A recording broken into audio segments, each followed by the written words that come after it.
The graduation gown was still in its dry cleaning bag when I found out my mother-in-law had told the dean my event was canceled. I'm Naomi. I'm 31, and I own a catering company that's done weddings for 2 senators and a Grammy winner. But none of that mattered the morning I drove to Whitfield Hall to set up for the dinner celebrating my doctorate. 6 years of night classes after work, 6 years of falling asleep over textbooks with marinara sauce still on my hands, and the banquet room was dark. Locked. A custodian told me the reservation had been canceled 4 days earlier by a woman who said she was my mother-in-law. I stood in that hallway with 200 RSVPs in my phone, and I felt something in my chest go very, very quiet. Not panic. Quiet. The kind of quiet that comes right before you stop being polite. Let me back up. I met my husband Theo 9 years ago, when I was a line cook at a restaurant his family's law firm used for client dinners. He was the only Whitfield who ever introduced himself to the kitchen staff. I liked that about him.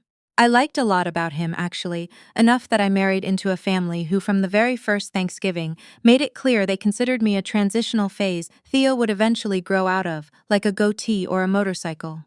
His mother, Carol, had a way of complimenting you that left a bruise. Naomi, you cooked all this yourself? How resourceful. Naomi, you're getting a doctorate. In what, again, hospitality. It was organizational leadership with a research focus on supply chain ethics in the restaurant industry, but I stopped correcting her around year 3. Correcting Carol just gave her more places to aim. Theo's sister Whitney was worse in a quieter way. She'd forget to include me in family group texts. She'd ask Theo, in front of me, if he and his college girlfriend, meaning me, his wife of 6 years, were getting back together with the right kind of people. I used to tell myself it was generational, that old money families just took longer to warm up.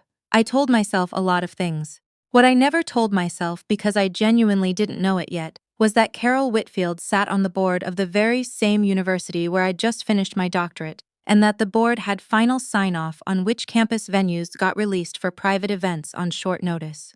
I found that out standing in the dark banquet hall, on the phone with the events coordinator, a kind, mortified woman named Patricia who kept saying, "I'm so sorry, I thought you knew," like I was the one who'd missed a memo instead of the one who'd been erased from my own celebration. Carol Whitfield called Tuesday, Patricia said. She said the event needed to be moved because of a scheduling conflict with a fundraiser. She said she'd already notified the guest. The guest, singular, me. I want to tell you I handled it calmly. I did not handle it calmly. I sat in my car in the parking garage and I cried the kind of crying where you're embarrassed by the sounds coming out of your own body. 6 years. Night shifts at the restaurant, then 4 hours of statistics homework, then up at 5 to do prep for catering jobs on weekends because somebody had to pay for tuition since Theo's trust fund wasn't really meant for things like that, according to Carol. 6 years, and she canceled it with one phone call like she was rescheduling a hair appointment. Then I did the thing I do when I'm too angry to cry anymore. I got quiet and I got organized. I called my husband first. Theo was at work. He's a contracts attorney, ironically, a man who reads fine print for a living and somehow never noticed the fine print in his own family. He didn't believe me at first. Not because he didn't believe me exactly, but because some part of him still wanted to believe his mother had a reasonable explanation, the way you want to believe there's a good reason your car keys are missing before you accept someone took them. "Call her," I said. Put me on speaker. Carol picked up on the second ring breezy like she'd been expecting flowers. "Theo, I was just thinking about you, Mom, Naomi's graduation dinner, Whitfield Hall. What happened?" A pause, just long enough. "Oh, that. Well, I assumed with everything going on with the Hendricks Foundation Gala. Theo, you know that's the same week, and the foundation board really does need the room. It's a much bigger event, hundreds of important." "It was reserved 8 months ago," I said, "under my name. For my doctoral dinner." "You had it canceled." "I had it moved," Carol said, like that was a meaningful distinction. "Patricia should have called you directly, that's really her error, not mine. I assumed she'd handle the logistics. You told her you'd already notified the guest." Another pause. This one had teeth in it. "Naomi, I think you're being a touch dramatic about a scheduling matter. I'm sure we can find you another room some other weekend." Some other weekend. As if 200 people, my parents flying in from Ohio, my mentor from grad school who'd cleared his entire month for this, as if all of it could just be rescheduled like a dentist appointment. Here's the thing about Carol Whitfield that took me far too long to understand: she didn't see what I'd built as an accomplishment. She saw it as an inconvenience to the story she'd already written about who I was supposed to be. The woman who got lucky marrying into the Whitfields and should be grateful, not the woman with letters after her name who might, God forbid, start to matter on her own. I hung up. Theo sat down on the curb next to me, his jaw doing the thing it does when he's furious and trying not to show it, which is a very Whitfield trait, actually, the controlled face over the boiling water. "I'll fix this," he said. "No," I said, "I will, because here's what Carol Whitfield did not know." Sitting in her tasteful living room congratulating herself on protecting the Hendricks Foundation Gala from a scheduling hiccup, I had been the events director for that university's alumni dinner series for 3 years before I started my own catering company. I still had a relationship with the provost's office. I still had Patricia's direct line, and Patricia, it turned out, was furious on my behalf. Furious enough to tell me something Carol definitely hadn't planned on anyone finding out. The Hendricks Foundation Gala wasn't actually scheduled for that weekend at all. Carol had made that up. What was actually happening that weekend, in the smaller conference room 2 doors down from my banquet hall, was a private fundraising dinner for Whitney's husband's state senate campaign, a campaign that hadn't been publicly announced yet, that the family was keeping quiet until they'd locked in enough early donor commitments to look inevitable when they finally went public. Carol had used board influence to bump my reservation and free up staff and catering budget for a political event that, as far as the university's actual policies were concerned, wasn't supposed to be using campus resources at all, because state ethics law restricts university facilities from hosting active campaign fundraising. Patricia had flagged it internally weeks earlier. Nobody had listened to her. I sat with that information for about 4 seconds before I understood exactly what I was holding. I didn't scream. I didn't call a lawyer, though God knows Theo offered. I called Patricia back and asked her, very calmly, whether the original room was still available that weekend. Not my old slot, but the one Whitney's husband's people had now claimed. She checked. It was technically still designated as a general university event space, just informally held by a verbal agreement Carol had made. "Verbal agreements don't beat a paid reservation," Patricia said. "If you wanted to formally rebook under your name with the deposit today, I don't see how anyone could argue with that on paper." So I rebooked it. Same room, same date, same time as the Senate fundraiser was supposed to start, because of course it was. Carol had simply slid her event into my exact slot, never imagining I'd find out in time to do anything but quietly accept the smaller room down the hall like a good, grateful daughter-in-law. I did not take the smaller room. For the next 4 days, I did what I do best, which is plan an event under impossible pressure with no one noticing I'm panicking. I called my parents and told them the venue had changed, but the date hadn't. I called my mentor, Dr. Alvarez, and told him everything, every bit of it, because he'd watched me build this degree out of exhaustion and stubbornness, and he deserved to know what almost got taken from me. I called 200 guests myself, one by one, mostly texting, because there wasn't time to do anything else, and every single message said the same thing. Slight change of plans. Still on, same time, same building, just confirming the room. I did not mention the Senate fundraiser, not yet. The morning of the dinner, I got to Whitfield Hall 3 hours early, the way I do for every event I cater, because catastrophe loves a tight schedule, and I have learned to arrive before catastrophe does. I brought my own crew. 5 people who'd worked with me for years, and who, when I explained what had happened, looked at me like I'd just declared war, and they were bringing their own ammunition. Carol arrived at 5:40, 40 minutes before fundraiser was supposed to start, in a cream-colored dress that cost more than my first car, trailed by 2 campaign staffers carrying garment bags and a banner that said Friends of Senator-elect Garrison Rowe, which was premature on at least 2 counts, since Whitney's husband wasn't a senator and wasn't elected yet, and apparently somebody in that campaign had ordered the banner before they'd ordered the venue. She stopped in the doorway. The room was set with my centerpieces, small, deliberate arrangements of white peonies and sage, the colors I'd picked the year I started the program, back when I thought my biggest challenge would be the dissertation defense. My banner hung above the head table. Congratulations, Dr. Naomi Whitfield. My parents were already seated, my father in the navy suit he wears exactly twice a decade.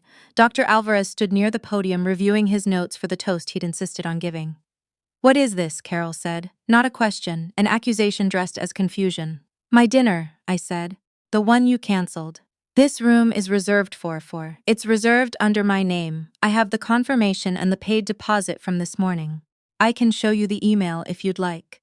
Whitney appeared behind her mother, already in her event blazer, already holding a clipboard with a seating chart for donors who hadn't arrived yet, because, as it turned out, they were currently being redirected by my own staff, very politely, to a smaller meeting room 2 floors up that I'd reserved that morning under a fake name, paid for out of pocket, specifically so the Senate fundraiser would still technically have somewhere to go, just not anywhere close enough to salvage the optics Carol had clearly been counting on. "You can't do this," Whitney said.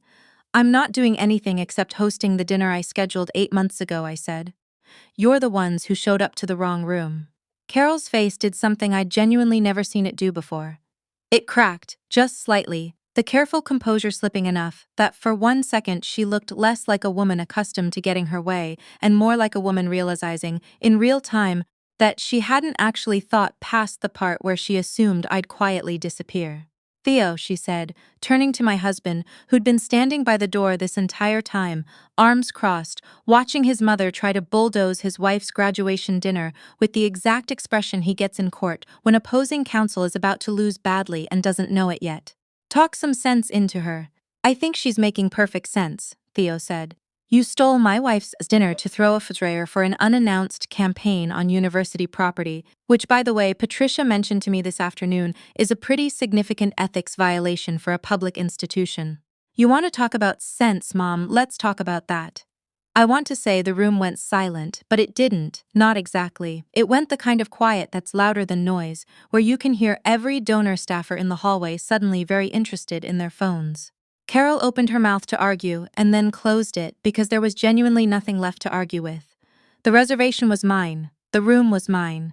The optics, increasingly, were a disaster entirely of her own making, because by then 2 of the early arriving donors, older couples who'd clearly been told this was a quiet, tasteful, above-board event, had wandered in confused, asking why there was a doctoral celebration happening where the fundraiser was supposed to be. And Whitney was now visibly sweating trying to explain it without using the word campaign out loud in a room full of strangers. I'd love to tell you I let it end there.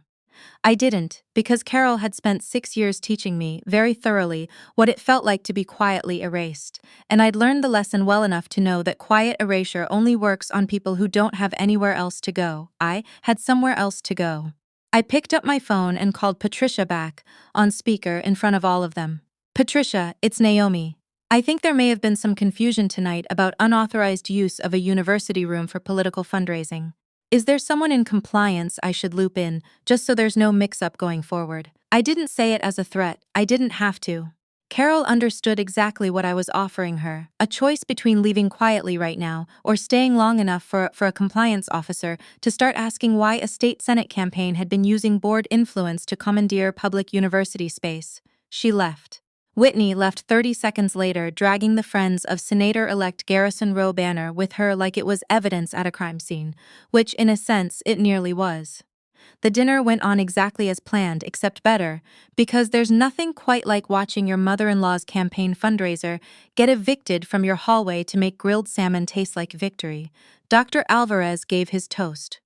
My father cried, which he does not do, ever, and told the room a story about driving me to community college at 17 because I didn't have my own car yet, and how he never imagined that drive would end here, 6 years and 1 doctorate later, in a room full of peonies. My mother held my hand through the whole thing and didn't let go even to eat. Theo stood up near the end, when most people had finished dessert, and said he wanted to add something, which wasn't on the program.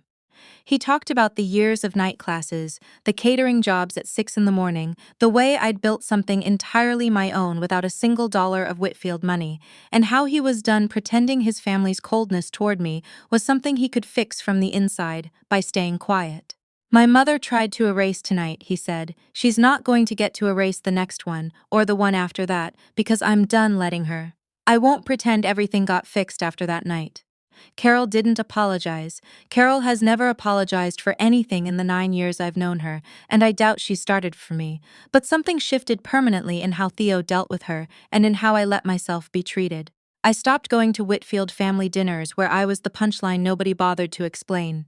Theo started going alone or not at all, and the fundraiser, the one Carol had so carefully tried to keep quiet until it looked inevitable, it didn't stay quiet for long. One of those confused early donors turned out to know a reporter who covers state politics, and a reporter who hears the words unannounced campaign and university ethics violation in the same sentence does not generally let that go.